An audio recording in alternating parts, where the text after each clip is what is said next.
پشین دکم یردیو در واتوز نایگیره یردیو در واتوز نایگیره دەنگێکی قوڵ و شارەزا و لێزانێکی بە ئەزمون لە هونەرەکەیدا شێواز و ستایلە تایبەتەکەی لە گۆرانی گوتندا کردویانەتە هونەرمەندێکی جیاواز هونەرمەندی گۆرانی بێش مستەفا دادار خەڵکی ڕۆژهەڵاتی کوردستانە و لە گەڕەکی تەپەی قازی لە مەهاباد لەدایک بووە هەر لە تەمەنی منداڵیەوە حەزی بۆ گۆرانی گوتن هەبووە و لە قوتابخانە زۆر جار گۆرانی گوتووە باوکی مستەفا لە ئەندامە چالاکەکانی کۆمەڵی ژیانەوەی کوردستان بووە مستەفا زۆر منداڵ بووە کە باوکی شەهید بووە نیشتیمان پەروەری لە ناو خێزانەکەیاندا وا لە مستەفا دەکات دواتر کە بووە گۆرانی بێش زۆرتر سرودی نیشتیمانی و گۆرانی بۆ وڵاتەکەی بڵێت کوردستان کوردستان نیشتیمانی جوان کوردستان کوردستان نیشتیمانی جوان هەر بژی بەشانی سەربەستی و ئازادی هەر بژی هەر بژی هەر بژی هەر بژی بەشانی سەربەستی و ئازادی هەر بژی هەر بژی هەر بژی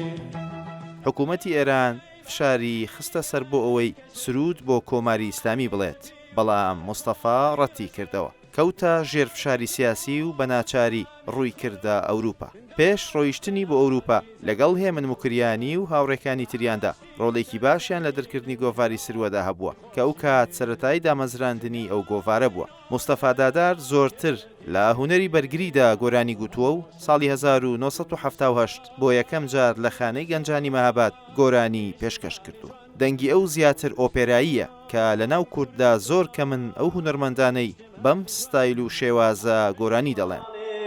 پشین دکم یردیو در واتوز نایگیره یردیو در واتوز نایگیره هر وادر والن جادکا هر وادر والن جادکا همینیم شپر زادکایا باشی زۆری گۆرانی و بەرهەمە هونەریەکانی بۆ خاک و نیشتیمان و بەرگری لە پێناو گەلەکەیدایە بە کوردی و فارسی و ئازەری و ئەرمەنی و ئیتالی گۆرانی گوتووە بەهۆی بارودۆخی سیاسی و ئەو شێوازی ژیانەی کە مستەفا تێیدا ژیاوە بەرهەمەکانی کۆ نەکراونەتەوە و پەرتەوازن دیارترین بەرهەمەکانیشی کە لە سەردەمی نوێدا تۆماری کردوون ئەلبومێکە بە ناوی ژن کە لە 4 تراک پێکهاتووە و بە ستایلە تایبەتەکەی خۆی کە پێی ناسراوە گۆرانیەکانی گوتووە و ساڵی 2005 بڵاو بووەتەوە شارەزاییەکی باشی لە چینە دەنگیەکان و مەقاماتی کوردی و ئەو تەکنیک و شێوازانە هەیە کە لە موزیکی کوردی و موزیکی گەلانی تردا هەیە لەو بەشەیدا کە فلوتەکەی لێدایە هین کردو هەمان یاری کە دلدارش نازام چیبی ئەوە نیە بابە هەباتایە هەمان یاری کە دارا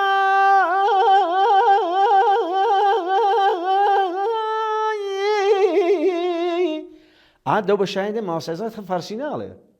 خۆشە زەریان نییە شەزیان کەسبی کرد زۆری زەحمەت کێشاوە بەڵامەوە غەمگین دڵپەشەوی تەمەنی بزانە دەتوانێت مثلا ئەتۆ ئەسە فەرق دەکە زۆر جیاوازە غەمگین و دڵپەشێوم